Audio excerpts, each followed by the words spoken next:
Well, what's the story of your life? Is it a comedy or a tragedy? Comedy is something with a happy ending, fundamentally, and a tragedy as well. It starts bad and gets worse. And is it a tragedy that someone else is imposing on you, or some bit of you that you don't understand? What's the story of your life? Part of that is, well, what do you want? What are you aiming at? That's the reverse of sin, right? You're aiming at something. What do you hope for? So the exercise basically assumes that you treat yourself as if you're someone that you're taking care of. So that's the presupposition. You're valuable, despite your flaws. It would be okay for you, and maybe all right for the universe as a whole, if your life wasn't any more wretched than it has to be. So we could set it up for that. Okay, so now, if you were looking 3 to 5 years down into the future, and you could have what you needed within the bounds of reason, what would it be? What do you want? What do you want from your family? What do you want from your friends? How are you going to educate yourself? What are you going to do for your career? How are you going to take care of your mental and physical health? How are you going to resist temptation? What are you going to do with your time outside of work that's productive and meaningful? You get to have it. It's like knock and the door will open. Okay, you've got to knock first. Well, and then you got to pick the door. And I really like this because it is, you cannot catch something you're not pursuing. So now, if you're pursuing it, that doesn't mean you'll catch it. But generally, you'll catch something interesting along the way. That's the thing that's so cool about this. Let's say you set out a vision, you start pursuing it. You don't get what you were after. But you learn a lot as you move towards that destination.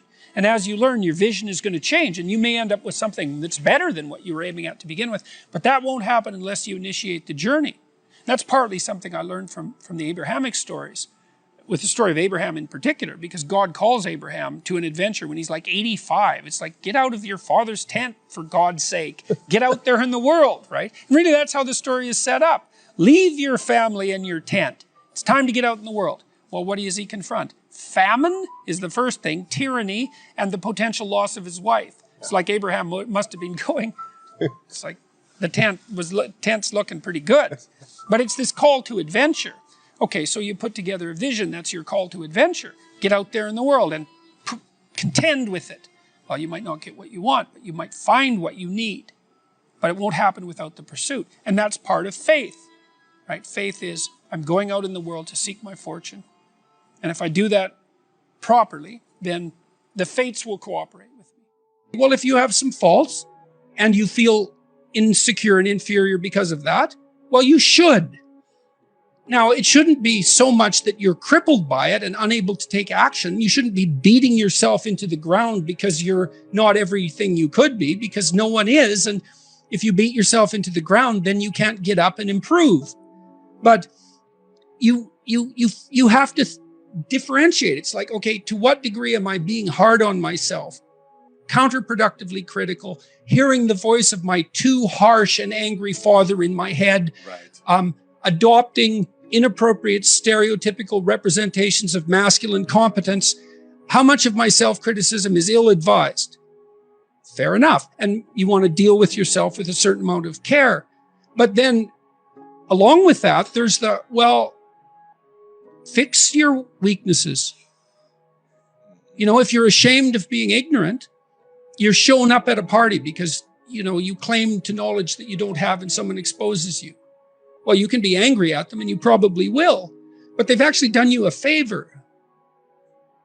They pointed out an inadequacy is a pathway that you can travel down, right? A recognized inadequacy is, it's such a gift in some sense, if it's accurate. Because you think, well, what should I do? What should I do with my life? That's a real complicated question. Oh, here's an inadequacy. Excellent. You have a goal now. Rectify it. Now, you still have to think strategically and figure out how to rectify it and do it step by step. But Carl Rogers, the psychotherapist, pointed out that the person, for therapy to be successful, the person has to want to change. So they have to have recognized that they have a problem. If someone is mandated by the court to attend therapy, it's very difficult for the therapist to convince them that they have a problem. Once you're convinced you have a problem, it's like, away you go. I know it's still technically difficult. It requires discipline and all of that. There's no magic solution. But if you're plagued by feelings of inferiority, you should rectify the most obvious inferiorities. Right. Focus on those first over optimizing strengths, would you say? No, not necessarily. Not necessarily. And you don't have to redress I'm a terrible jazz musician. Right. It's not a thing where you hold shame around or like. Well, it's not an impediment. Yeah.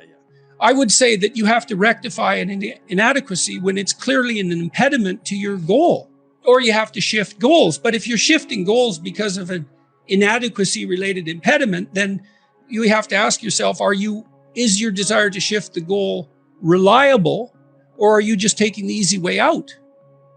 You can protect yourself by picking a different goal that's more difficult. That's a good mental hygiene practice, because sometimes you should switch goals rather than rectifying inadequacies.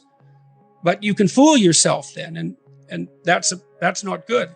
Well, I think a fair bit of that's probably to be found you can find it in shame, you can find it in guilt, you can find it in conscience, you can find it in anger, you can find it in interest and engagement and beauty. There's lots of pathways. If you're angry about something in the world, well, that's an indication that that's in some sense your problem, right? It's speaking to you in a moral sense. This shouldn't be that way. Well, maybe you're the person who should do something about it in some manner. Maybe it'll take your whole life to figure out how to do that. But it's bothering you for a reason. So the negative emotions can be a pathway to transformation. I'm not trying to romanticize them. They can crush you completely and leave you with nothing, right? For sure. And they can go badly astray. But shame, that's a good one. What am I ashamed of?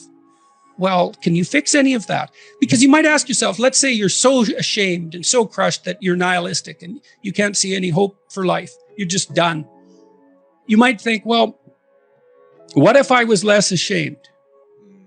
Like, I'm not going to jump off the bridge today. I'm going to wait a year. I'm going to work on these things that I'm ashamed of. And just see, like, does my life improve enough so that I'm not so bitter about it now, or I'm not so hopeless about it now? And my experience has generally been that works. It works. And then some of it's practical knowledge too. It's like you can get a really long way with very small changes, incremental changes, micro habit changes. So aim low. Don't have big goals or big transformations. Well, you can, but the problem with a big goal is that it's daunting enough so that it might paralyze you, and there's a high probability of failure. And so imagine that you're your own child. Okay, now imagine you love this child, and you would like him, we'll say him because it's you and I talking, to succeed. Now, you have an ideal for this child. You'd like him to grow up to be the best he can be, better than you, the best man he can be. That's what you want for your son, if the good part of you is talking. Yeah. You definitely want him to be better than you are, but you want him to be the best he could be, if your vision is unclouded. Okay, but then you offer him a goal. It's like, well, do this. Well, can he do it? Well, if he can do it without a second's thought, there's no challenge in it. There's no developmental impetus. It's not in the zone of proximal development. You want a goal that you can do, but that requires some improvement on your part. Because you want to attain the goal, that's satisfying, but then you want to make yourself into the thing that can attain goals.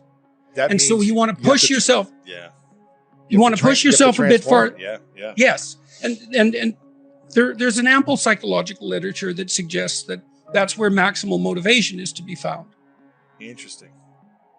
So you're pursuing a goal, but you're also pursuing the goal of transforming yourself at the same time. You're doing both of those at the same time. Do you need to know that you're transforming yourself in order to attain the goal? Or do most people just think, I got to take these steps to make it happen, but they don't realize they're becoming better human beings? It depends on what you mean by realize. They have the sense of satisfaction and confidence that would indicate that, although they might not be able to make what that means explicit. But I would say it would be better to make it explicit. It adds one other dimension of possible motivation.